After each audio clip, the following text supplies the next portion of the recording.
Deputy CM Pawan Kalyan పర్యటించనున్నారు. వంటలమామిడి పంచాయతీ నందిగరు గ్రామంలో రహదారుల పరిస్థితిని పవన్ పరిశీలించనున్నారు. నందిగరు గ్రామస్తులతో రచ్చబండ కార్యక్రమాన్ని నిర్వహించనున్నారు. ఏపీ కేబినెట్ పలు కీలక నిర్ణయాలు తీసుకుంది. అమరావతి అభివృద్ధి, ఉపాధి సృష్టి, అదేవిధంగా జలవనరులు, వ్యవసాయం, పరిశ్రమలు, విద్యుత్ అంశాలపై ముఖ్యమైన నిర్ణయాలు తీసుకుంది. మైలవరం ఆదర్శ పాఠశాల ఘటనపై మంత్రి నారా లోకేష్ ట్వీట్ చేశారు. విచారణ జరిపించామని, నివేదిక ఆధారంగా సరఫరా ఏజెన్సీని మార్చడంతో పాటు ప్రధాన ఉపాధ్యాయుడిని సస్పెండ్ చేశామని లోకేష్ చెప్పారు. తెలుగు రాష్ట్రాల రైల్వే ప్రయాణికులకు కేంద్రం గుడ్ న్యూస్ చెప్పింది. హైదరాబాద్ నుంచి మరో 3 రెగ్యులర్ రైలు సర్వీసులు ప్రారంభం కానున్నాయి. స్పెషల్ ట్రైన్స్ను రెగ్యులర్ సర్వీసులుగా రైల్వే శాఖ మార్చింది. సినిమా టికెట్ రేట్ల పెంపుపై సుప్రీంకోర్టు స్టే ఇచ్చింది. సినిమా టికెట్ ధరల పెంపుపై తెలంగాణ హైకోర్టు ఇచ్చిన మధ్యంతర ఉత్తర్వులను సుప్రీంకోర్టు తాత్కాలికంగా నిలిపివేసింది. టికెట్ రేట్లు పెంచాలంటే సినిమా విడుదలకు 90 రోజుల ముందే ప్రభుత్వం జీవో జారీ చేయాలని హైకోర్టు ఆదేశించింది. Chief election commissioner Gyanesh Kumar పై విపక్షాలు అభిశంసన నోటీసులు ఇచ్చారు. లోక్సభతో పాటు రాజ్యసభలో విపక్ష నేతలు నోటీసులు అందజేశారు. ఎస్ఐఆర్తో పలు అంశాలపై సీఈసీ జ్ఞానేష్ కుమార్ ఏకపక్షంగా వ్యవహరిస్తున్నారని ఆరోపించారు. ఉండవల్లిలోని స్టీల్ బ్రిడ్జ్ నిర్మాణ పనులను మంత్రి నారాయణ పరిశీలించారు. సీడ్ యాక్సెస్ రోడ్డును మంగళగిరి రహదారికి అనుసంధానించే పనుల్లో మరో 4.5 ఎకరాల భూ సమస్య ఉందన్నారు. ఏప్రిల్ 9 నాటికి భూ సమీకరణకు రైతులు ముందుకు రాకుంటే భూసేకరణ చేపడతామని అన్నారు. తెలంగాణలో ప్రజాప్రభుత్వం ఏర్పడిన తర్వాత వ్యవసాయ రంగం విశేష పురోగతి సాధించిందన్నారు మంత్రి తుమ్మల. దేశంలో అత్యధికంగా వరి పండిస్తున్న రాష్ట్రంగా తెలంగాణ నిలిచిందని అన్నారు. సచివాలయంలో ప్రభుత్వ ప్రధాన కార్యదర్శి రామకృష్ణారావు ఆయిల్ మార్కెటింగ్ కంపెనీల ప్రతినిధులు, సివిల్ సప్లై విభాగం అధికారులతో సమీక్ష నిర్వహించారు. రాష్ట్రంలో గృహ వినియోగదారులకు సిలిండర్ల పంపిణీలో ఇబ్బంది లేకుండా చర్యలు తీసుకోవాలని ఆదేశించారు. మూసీ ప్రాజెక్టులకు డిపిఆర్ సిద్ధం చేశారా అని మాజీ మంత్రి హరీష్ రావు ప్రశ్నించారు. డబ్బులు లేవంటున్న సర్కార్ దాదాపు 1.50 లక్షల కోట్లతో మూసీ సుందరీకరణ అంటోందని మండిపడ్డారు. మూసీని శుద్ధి చేసేందుకు 3,279 ఎకరాల భూమి ఎందుకని ప్రశ్నించారు హరీష్ రావు. ఆదివారం సాయంత్రం 6 గంటలకు బీజేపీ కార్యాలయంలో బీజేఎల్పీ సమావేశం జరగనుంది. ఈ సమావేశానికి బీజేపీ రాష్ట్ర అధ్యక్షుడు రామచంద్రరావు హాజరు కానున్నారు. అసెంబ్లీ బడ్జెట్ సమావేశాలు ప్రారంభం కానున్న నేపథ్యంలో అనుసరించాల్సిన వ్యూహాలపై దిశానిర్దేశం చేయనున్నారు. మూసీ ప్రక్షాళనకు బీజేపీ వ్యతిరేకం కాదన్నారు ఆ పార్టీ చీఫ్ రామచంద్రరావు. మూసీ పరివాహక ప్రాంత బాధితులకు న్యాయం చేశాక ప్రక్షాళన చేయాలన్నారు. నిర్వాసితులకు అన్యాయం చేసి ప్రక్షాళన చేస్తామంటే ఊరుకోమన్నారు.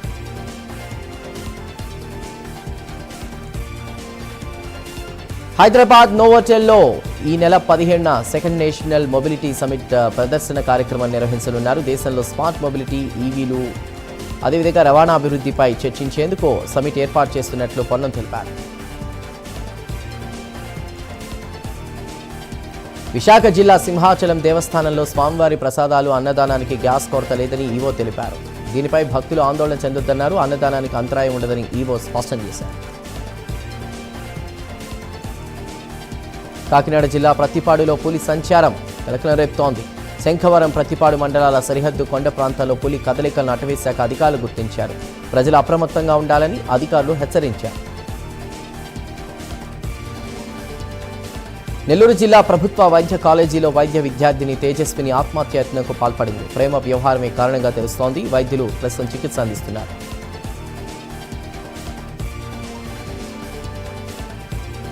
నాగర్ కర్నూలు జిల్లా నల్లమల అటవీ ప్రాంతంలో మళ్లీ అగ్గిరాజుకుంది. ఫరహాబాద్ నుండి వటువర్లపల్లి వరకు అడవికి అగ్ని ఆహుతైంది. సుమారు 9 కిలోమీటర్ల మేర మంటలు వ్యాపించాయి. సంగారెడ్డి జిల్లా సదాశివపేటలోని వెంకటాపురంలో తేనెటీగల దాడి ప్రస్తుతం కలకలం రేపింది. గ్రామస్తులపై ఉన్నట్టుండి తేనెటీగలు దాడి చేశాయి. దాడిలో గాయపడిన వారిని 108 అంబులెన్స్ ద్వారా ఆసుపత్రికి తరలించారు. నల్గొండ జిల్లా కల్వలపల్లి గ్రామంలో వరి పంటలను ఎమ్మెల్సీ నెల్లికంటి సత్యం పరిశీలించారు. బ్రాహ్మణ వెల్లంల చెరువు నీళ్లను సద్వినియోగం చేయడంలో అధికారులు విఫలమయ్యారని అన్నారు. జయశంకర్ భూపాలపల్లి జిల్లాలోని పెద్దాపురంలో దారుణం జరిగింది. నిద్రిస్తున్న భార్య సంధ్యను భర్త సమయ్య గొడ్డలతో నరికి చంపాడు. హత్య చేసి సమయ్య పరారయ్యాడు. శ్రీశైలంలో బొలెరో వాహనం బీభత్సం సృష్టించింది. దేవస్థానం టోల్గేట్ వద్ద బ్రేక్ ఫెయిల్ కావడంతో కన్నడ భక్తులపైకి దూసుకెళ్లింది. ఈ ప్రమాదంలో 10 మంది కన్నడ భక్తులకు దేవస్థానం సిబ్బందికి తీవ్ర గాయాలయ్యాయి. తెలంగాణ జాగృతి అధ్యక్షురాలు కవిత పుట్టినరోజు సందర్భంగా జాగృతి నాయకుడు చిన్ను గౌడ్ రూపొందించిన డాక్యుమెంటరీని కవిత తనయుడు ఆదిత్య ఆవిష్కరించారు. నిజామాబాద్ జిల్లా ఇందల్వాయి రోడ్లో ప్రమాదం చోటు చేసుకుంది. గన్నారం వద్ద ప్రైవేటు ట్రావెల్ బస్సు బోల్తా పడింది. ప్రమాదంలో 4 ప్రయాణికులు అక్కడికక్కడే మృతి చెందారు. హైదరాబాద్ నుండి 22 మంది ప్రయాణికులతో మహారాష్ట్రలోని అకోలాకు వెళ్తుండగా ఈ ప్రమాదం జరిగింది. తమిళనాడులో అసెంబ్లీ ఎన్నికల వేళ మరో కొత్త పార్టీ పుట్టుకొచ్చింది. ఏఐడిఎంకే బహిష్కృత నేత శశికళ కొత్త పార్టీని పెట్టారు. ఎంజీఆర్ అమ్మ ఆశయాలను నెరవేరుస్తామని శశికళ ప్రకటించారు. ఉమ్మడి ఆంధ్రప్రదేశ్ మాజీ డీజీపీ హెచ్జే దొర కనుమూశారు. గత కొంతకాలంగా ఆయన కిడ్నీ సమస్యతో బాధపడుతున్నారు. ఆయనకు నిమ్స్ ఆసుపత్రిలో చికిత్స పొందుతూ కూడా ఆయన ప్రాణాలు కోల్పోవడం జరిగింది. ఉమ్మడి ఏపీలో 5 ఏళ్ల పాటు రాష్ట్రానికి డీజీపీగా హెచ్జే దొర సేవలందించారు. దివంగత నటుడు ఎంజీఆర్పై చేసిన వ్యాఖ్యలకు నటుడు రాజేంద్ర ప్రసాద్ క్షమాపణలు చెప్పారు. కాంతారావును ప్రశంసిస్తూ పొరపాటున ఎంజీఆర్ గురించి అభ్యంతరకరమైన పదాన్ని ఉపయోగించానని అన్నారు.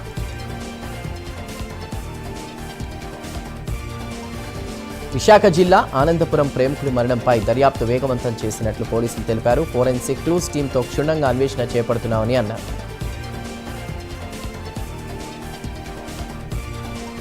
సూర్యాపేట జిల్లా సూర్యాపేట పట్టణంలో అక్రమ గ్యాస్ రీఫిల్లింగ్ కేంద్రాలపై పోలీసులు దాడి చేశారు. సిలిండర్లను స్వాధీనం చేసుకున్నారు. కేజీ గ్యాస్ను 350 నుంచి 500కు అమ్ముతున్నారని తెలిపారు. నల్గొండ జిల్లాలో రోడ్డు అభివృద్ధి పనులకు ఎమ్మెల్యే కోమటిరెడ్డి రాజగోపాల్ రెడ్డి, ఎమ్మెల్సీ నెల్లికంటి సత్యం, ఆర్డీఓ శ్రీదేవి శంకుస్థాపన చేశారు. ప్రజాపాలన ప్రగతి ప్రణాళికలో భాగంగా ఈ కార్యక్రమం నిర్వహించారు.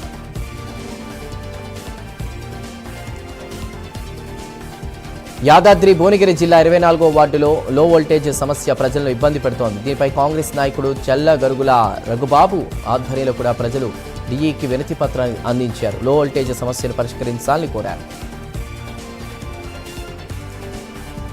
తూర్పుగోదావరి జిల్లా రాజమహేంద్రవరం కలెక్టరేట్లో మహాకవయిత్రి మొల్ల జయంతి నిర్వహించారు. ఆర్డీఓ భాస్కర్ రెడ్డి ముఖ్య అతిథిగా హాజరయ్యారు. తెలుగు సాహిత్యంలో మొల్ల ప్రత్యేక స్థానం సంపాదించుకున్నారని తెలిపారు. శ్రీకాకుళం జిల్లాలో కొత్తగా 3 ట్రైన్లకు సంబంధించి కూడా హాల్టింగ్ ఇవ్వడంపై ఎన్ఆర్ఐ లండన్ ధవళ వెంకటి గిరిబాబు స్పందించారు. కేంద్ర మంత్రి రామ్మోహన్ నాయుడు, రైల్వే మంత్రి అశ్విని వైష్ణవ్కు కృతజ్ఞతలు తెలిపారు. అనంతపురం జిల్లా రాయదుర్గంలో ప్రజా దర్బార్ నిర్వహించారు. కార్యక్రమంలో ఎమ్మెల్యే కాలువ శ్రీనివాసులు పాల్గొన్నారు. ప్రజలు ఫిర్యాదులు పరిష్కరించడంలో కూడా జిల్లాలో రాయదుర్గం అగ్రస్థానంలో నిలిచిందని అన్నారు. గుంటూరు జిల్లా సహకార బ్యాంకులో జరిగిన అవకతవకలపై బోర్డు సమావేశం నిర్వహించారు. 42 బ్రాంచుల్లో పూర్తిస్థాయి విచారణ చేస్తున్నామని బ్యాంక్ చైర్మన్ మక్కెన మల్లికార్జునరావు అన్నారు. బ్రాంచ్ మేనేజర్లు, బోర్డు డైరెక్టర్లు గత చైర్మన్పై క్రిమినల్ కేసులు పెట్టామని అన్నారు.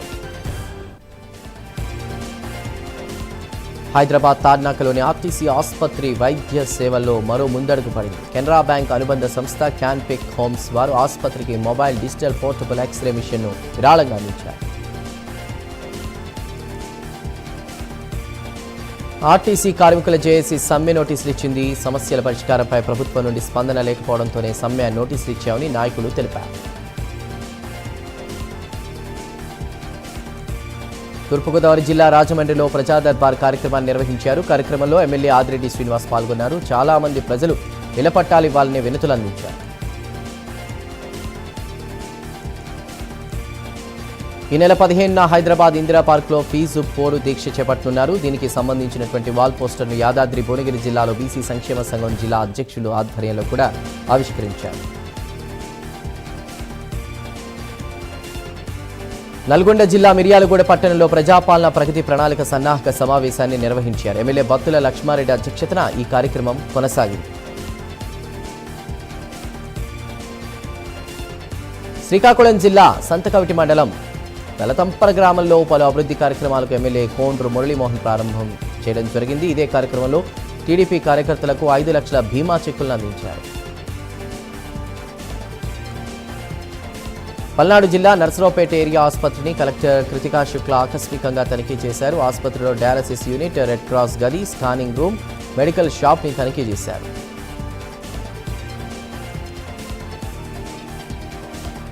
బ్యాంక్ అధికారులు ఖాతాదారులకు నిబంధనల ప్రకారం రుణాలు ఇవ్వాలని జమ్మలమడుగు ఎమ్మెల్యే ఆదినారాయణ రెడ్డి కోరారు. రుణాలపై అధికారులు ఇబ్బందులు పెడితే బ్యాంకుల వద్ద ధర్నా చేయిస్తామని ఆయన హెచ్చరించారు.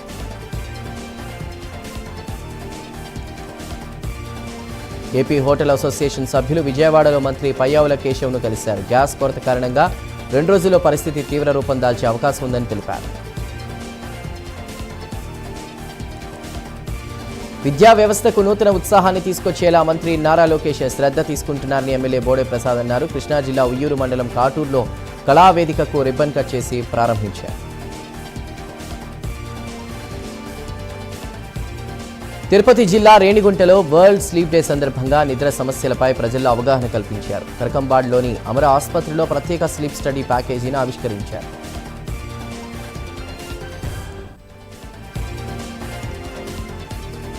చిత్తూరు జిల్లా ప్రభుత్వ ఆసుపత్రి ఆవరణలో అగ్ని ప్రమాదం జరిగింది. ఈ ఘటనలో 2 అంబులెన్స్లు కాలిపోయాయి. ఫైర్ సిబ్బంది ఘటనాస్థలికి చేరుకుని మంటలను అదుపు చేశారు.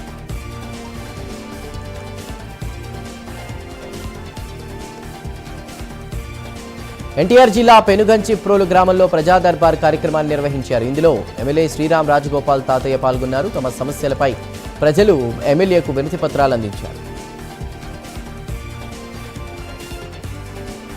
కృష్ణా జిల్లా పౌడిమొక్కల మండలం తాడంకి జెడ్పీహెచ్ పాఠశాలలో 10th విద్యార్థులకు పరీక్షా సామాగ్రిని పంపిణీ చేశారు. ఎన్టీఆర్ ట్రస్ట్ సౌజన్యంతో ప్రతిభా సివిల్స్ అకాడమీ సహకారంతో ఈ కార్యక్రమం కొనసాగింది. ఎమ్మెల్యే వర్లకుమార్ రాజా విద్యార్థులకు ప్యాడ్స్, పెన్నులు తదితర సామాగ్రిని అందించారు.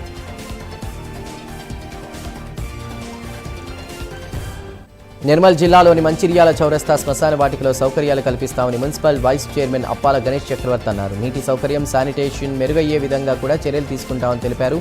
అసంపూర్తిగా ఉన్నటువంటి పనులు 3 నెలల్లో పూర్తి చేయిస్తామన్నారు.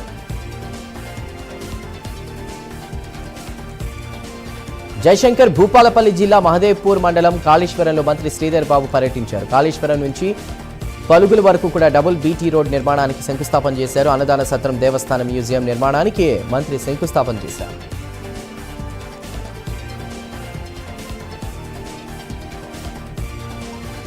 అమరావతిలో హోటల్ అసోసియేషన్ సభ్యులతో మంత్రుల కమిటీ సభ్యులు చర్చలు జరిపారు. కమర్షియల్ సిలిండర్ నిషేధంతో ఎదుర్కొంటున్న ఇబ్బందులపై చర్చించారు అసోసియేషన్ సభ్యులు.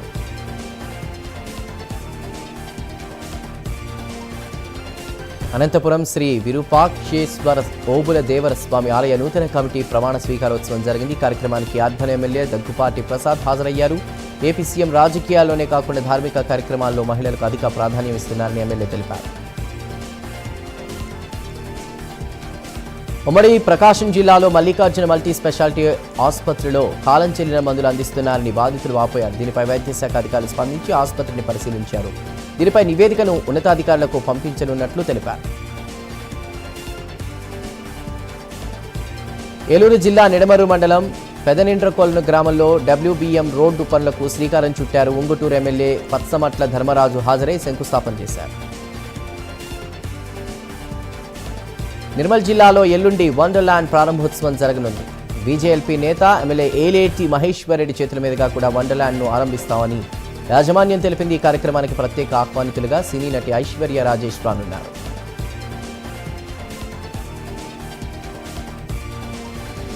ఎస్వి యూనివర్సిటీ సెనెట్ హాల్లో తిరుపతి నగరపాలక సంస్థ ఆఖరి కౌన్సిల్ సమావేశం జరిగింది. నగరపాలక సంస్థ మేయర్ డాక్టర్ శిరీష్ అధ్యక్షతన మీటింగ్ కొనసాగింది.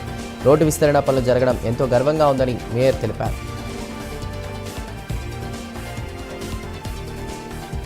శ్రీ సత్యసాయి జిల్లా హిందూపురం మండలం మనే సముద్రం విద్యుత్ సబ్స్టేషన్ దగ్గర పరిగి మండల రైతులు ఆందోళన చేశారు. విద్యుత్ కొలతలతో పంటలు ఎండిపోతున్నాయని ఆవేదన వ్యక్తం చేశారు. వ్యవసాయ బోర్డులకు సకాలంలో విద్యుత్ సరఫరా చేయాలని డిమాండ్ చేశారు.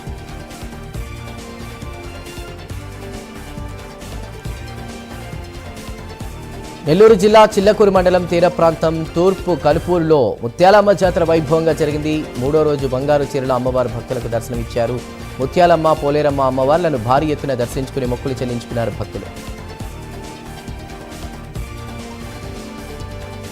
అనంతపురం జిల్లా కళ్యాణదుర్గం వ్యవసాయ మార్కెట్ యార్డ్ను ఎమ్మెల్యే అమిలినేని సురేంద్రబాబు సందర్శించారు. మార్కెట్ యార్డ్లో జరుగుతున్న చింతపండు క్రయ విక్రయాలు పరిశీలించారు. వచ్చే సీజన్లోపు చింతపండు స్టోరేజ్కు గోడౌన్ సిద్ధం చేస్తామని తెలిపారు. విశాఖపట్నంలో జన్ సున్వాయి కార్యక్రమాన్ని నిర్వహించారు. మహిళా కమిషన్ ఆధ్వర్యంలో జరిగిన ఈ కార్యక్రమంలో మహిళా సమస్యలపై చర్చించారు. పలువురు మహిళా సమస్యలు నేరుగా విని వారి నుంచి ఫిర్యాదు స్వీకరించారు.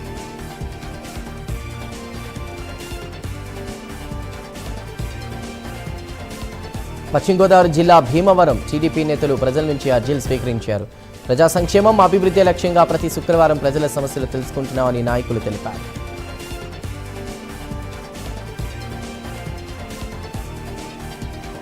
యాదాద్రి భువనగిరి జిల్లా తాత్కూరులో 10వ తరగతి విద్యార్థులకు సామాజికవేత్త దార్యాఖల శ్రీనివాస్ అండగా నిలిచారు. స్టూడెంట్స్కి ప్యాడ్లు, పెన్నులు, జామెట్రీ బాక్సులు పంపిణీ చేశారు. విద్యార్థులు ఒత్తిడికి లోనవ్వకుండా పరీక్షలు రాసి గ్రామానికి మంచి పేరు తీసుకురావాలని ఆకాంక్షించారు.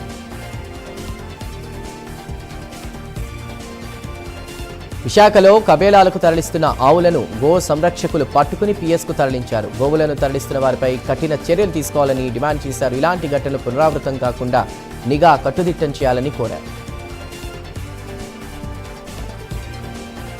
మంచిర్యాల జిల్లాలో జాగృతి అధ్యక్షురాలు కవిత జన్మదిన వేడుకలు నిర్వహించారు. ఓ ప్రైవేటు కళాశాలలో జాగృతి ఆధ్వర్యంలో రక్తదాన శిబిరాన్ని ఏర్పాటు చేశారు. జిల్లా ఆసుపత్రిలో తగ్గుతున్న రక్త నిల్వలను దృష్టిలో పెట్టుకుని ఈ కార్యక్రమాన్ని ఏర్పాటు చేశామన్నారు.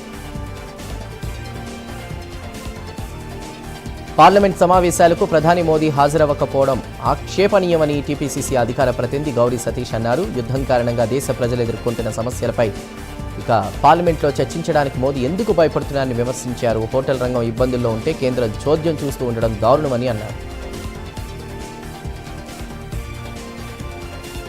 రాజేంద్రనగర్లో జయశంకర్ ప్రొఫెసర్ అగ్రికల్చర్ యూనివర్సిటీ విద్యార్థులు ఆందోళన చేశారు. స్టైఫండ్ పెంచాలంటూ నిరాహార దీక్షకు దిగారు. ప్రభుత్వం నుంచి అధికారుల నుంచి ఎలాంటి స్పందన రాకపోవడంతో ముగ్గురు విద్యార్థులు భవనం ఎక్కి నిరసన తెలిపారు. రంగారెడ్డి జిల్లా హిమాయత్ నగర్లో నీరు కలుషితమైంది. దీనిపై గ్రామస్తులు ఆందోళన వ్యక్తం చేశారు. కొంతకాలంగా నీటిలో మురికి దుర్వాసన వస్తోందని స్థానికులు తెలిపారు. సమస్యను పరిష్కరించాలని డిమాండ్ చేస్తూ గ్రామస్తులు నిరసన తెలిపారు. జగిత్యాల జిల్లా మెట్పల్లిలో చిన్న హనుమాన్ జయంతిని ఘనంగా నిర్వహించారు. అతి పురాతన ఆలయం శ్రీ కాశీబాగ్ ఆంజనేయ స్వామి ఆలయంలో అర్ధమండల హనుమాన్ మాలాధారణ అంగరంగ వైభవంగా కొనసాగింది. స్వామివారికి ప్రత్యేక పూజలు చేసి స్వాములు సామూహిక హనుమాన్ చాలీసా పారాయణం చేశారు. రంగారెడ్డి జిల్లా ఇబ్రహీంపట్నంలో మాజీ ఎమ్మెల్యే కొండిగారి రాములు మృతి చెందారు. అనారోగ్యంతో ఉదయం ఇంట్లోనే తుది శ్వాస విడిచారు. నమ్మిన సిద్ధాంతానికి కట్టుబడి పనిచేసిన నిఖార్సైన కమ్యూనిస్టు ఉద్యమ నేతగా కొండిగారి రాములకు మంచి పేరుంది. సికింద్రాబాద్లో మాజీ మంత్రి మేడ్చల్ ఎమ్మెల్యే మల్లారెడ్డి దంపతుల 50వ వివాహ వార్షికోత్సవ వేడుకలు ఘనంగా జరిగాయి. ఈ సందర్భంగా కొమరవెల్లి మల్లన్న కళ్యాణ మహోత్సవాన్ని నిర్వహించారు. తెల్లవారుజామున కుటుంబ సభ్యులతో కలిసి సూర్య బోనాన్ని సమర్పించి ప్రత్యేక పూజలు కూడా చేశారు. పశ్చిమ గోదావరి జిల్లాలో గ్యాస్ కొరతతో ప్రజలు ఇబ్బంది పడుతున్నారు. సర్వర్లు బీగా మారడంతో కూడా వినియోగదారులు సమస్యలు ఎదుర్కొన్నారు. నేరుగా గ్యాస్ కంపెనీల దగ్గరకు వెళ్లి బుకింగ్ చేసుకుంటున్నారు. గతం కంటే 1000 మందికి గ్యాస్ డెలివరీ చేయలేకపోతున్నట్లు డీలర్లు తెలిపారు. నెల్లూరు జిల్లా వింజమూరులోని పాపిరెడ్డి నగర్లో వాటర్ ప్లాంట్ నిర్మాణానికి వైసీపీ సమన్వయకర్త మేకపాటి రాజగోపాల్ రెడ్డి శంకుస్థాపన చేశారు. మద్దూరు పాపిరెడ్డి చారిటబుల్ ట్రస్ట్ ద్వారా స్థలాన్ని మంజూరు చేసి ఈ కార్యక్రమానికి శ్రీకారం చుట్టారు. మరి శ్రీకాకుళం జిల్లా కొనకమెట్ల మండలం గార్లదిన్నెలో వెలుగొండ వెంకటేశ్వర స్వామి తిరునాళ్లు ఘనంగా నిర్వహించారు. భక్తులు వేల సంఖ్యలో పాల్గొని స్వామివారిని దర్శించుకున్నారు. ప్రజలకు ఎలాంటి ఇబ్బందులు లేకుండా అన్ని ఏర్పాట్లు చేశామని ఈవో తెలిపారు. విజయనగరం జిల్లా కొత్తవలసలో రేషన్ డీలర్ మోసంపై గ్రామస్తులు ఆందోళనకు దిగారు. పేదలకు ఇచ్చేటువంటి బియ్యంలో చేతివాటం ప్రదర్శించారని, తూకంలో అక్రమాలు చేస్తున్నారని మండిపడ్డారు. అధికారులకు ఫిర్యాదు చేసినా ఫలితం లేదని కలెక్టర్ చొరవ తీసుకుని డీలర్పై వేటు వేయాలని డిమాండ్ చేశారు. తిరుమల శ్రీవారిని సినీ మ్యూజిక్ డైరెక్టర్ తమన్, దర్శకుడు బాబీ, నిర్మాత NK Lohith, Kuppam MLA Kancharla Srikanth, MLA Adi Srinivas దర్శించుకున్నారు. అభిషేక సేవల స్వామికి ప్రత్యేక పూజలు చేశారు. కొండకొచ్చిన వీరికి అధికారులు స్వాగతం పలికి తీర్థ ప్రసాదాలు అందించారు. శ్రీకాకుళం జిల్లా పోలాకి మండలంలో ప్రజా దర్బార్ నిర్వహించారు. ఈ సందర్భంగా ఎమ్మెల్యే ప్రజల నుంచి వినతులు స్వీకరించారు. ప్రజా సమస్యల పరిష్కారానికి తన వంతు కృషి చేస్తానని ఎమ్మెల్యే బగ్గు రమణమూర్తి తెలిపారు. విజయవాడ సాయిరాం థియేటర్ దగ్గర తరుణిశ్రీ భారత్ గ్యాస్ ఏజెన్సీలో గోల్మాల్ జరిగింది. బుక్ చేయకుండానే గ్యాస్ బుక్ అయినట్లు తమ ఫోన్కు మెసేజ్లు వచ్చాయని కస్టమర్లు తెలిపారు. తమ పేర్లతో గ్యాస్ సిలిండర్లు బుక్ చేసుకుని బ్లాక్లో అమ్ముతున్నారని కస్టమర్లు ఆగ్రహం వ్యక్తం చేస్తున్నారు. రాహుల్ గాంధీకి హరీష్ రావు లేఖ రాయడం విడ్డూరంగా ఉందని చొప్పదండి ఎమ్మెల్యే మేడిపల్లి సత్యం అన్నారు. హరీష్ను చూసి తెలంగాణ ప్రజలు నవ్వుకుంటున్నారని తెలిపారు. ప్రజాస్వామ్యం, రాజ్యాంగం అన్న పదాలు పలకడానికి కూడా హరీష్ రావుకు హక్కు లేదని మండిపడ్డారు.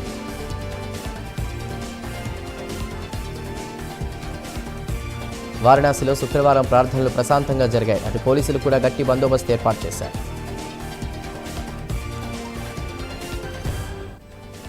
గ్యాస్ సరఫరా విషయంలో కేంద్రం సరైన చర్యలు తీసుకోవడం లేదని కాంగ్రెస్ ఆరోపించింది. బీజేపీ సర్కార్ తీర్పు నిరసనగా చెన్నైలో కాంగ్రెస్ కార్యకర్తలు నిరసనకు దిగారు. పాలస్తీనాకు సానుభూతి ప్రదర్శిస్తూ కార్గిల్లో ర్యాలీ జరిగింది. గల్ఫ్ సంక్షోభం నేపథ్యంలో ఈ ర్యాలీ జరగడం గమనార్హం. రామేశ్వరం తీరంలో కొట్టుకొచ్చినటువంటి ఒక వస్తువు సంచలనం రేపుతోంది. సిలిండర్ ఆకారంలో ఉన్నటువంటి ఆ వస్తువు భద్రతా దళ అధికారులు పరిశీలిస్తున్నటువంటి సమయం. జమ్మూ కాశ్మీర్లో ఇండియన్ ఆర్మీ ఆధ్వర్యంలో నియామకాలు ప్రారంభమయ్యాయి. డిఫెన్స్ పోర్టర్స్ పేరుతో యువకులను ఎంపిక చేస్తుండగా దాదాపు 3,000 మంది ఈ నియామకాల్లో పాల్గొన్నారు. ఇరాన్ యుద్ధం ఆగిపోవాలని మదురైలో పూజలు చేశారు. గల్ఫ్ యుద్ధం వల్ల సమస్యలు పెరుగుతాయని, కనుక యుద్ధం ఆగిపోవాలని అర్చకులు ఆకాంక్షిస్తున్నారు.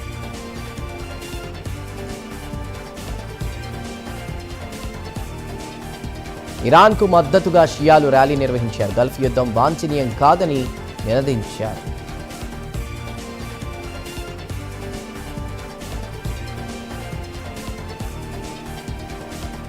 ఇరాన్ రాజధాని టెహ్రాన్లో భారీ పేలుడు జరిగింది. ఇరాన్పై అమెరికా, ఇజ్రాయెల్ చేస్తున్న యుద్ధానికి వ్యతిరేకంగా ప్రజలు పెద్ద సంఖ్యలో నిరసన తెలపడానికి వీధుల్లోకి వచ్చారు. ఇరాన్ జెండాలతో భారీగా గుమిగూడిన సమయంలో ఈ పేలుడు జరిగింది. ఈ పేలుడులో భారీగా మృతి చెందినట్లు తెలుస్తోంది.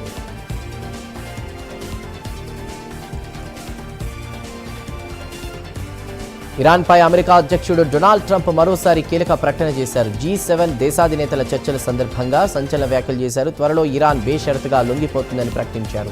ఇప్పటికే అమెరికా, ఇజ్రాయెల్ జరుపుతున్న దాడులను చూసి ఇరాన్ వణికిపోతోందన్నారు.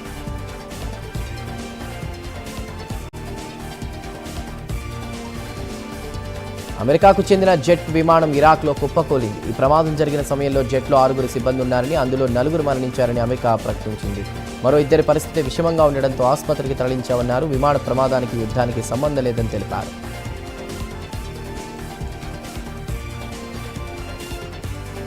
అమెరికా, ఇజ్రాయెల్ సైన్యాలు ఇరాన్పై భీకర దాడులు చేస్తున్నాయి. దాంతో స్పందించిన చైనా కీలక నిర్ణయం తీసుకుంది. యుద్ధంలో ఇబ్బందులు పడుతున్న సామాన్యులకు తమ వంతుగా $2 లక్షల ప్రకటించింది. ఆ మొత్తాన్ని ఇరాన్ రెడ్ క్రాస్ సంస్థకు అందిస్తున్నట్లు చైనా విదేశాంగ శాఖ మంత్రి ప్రకటించారు.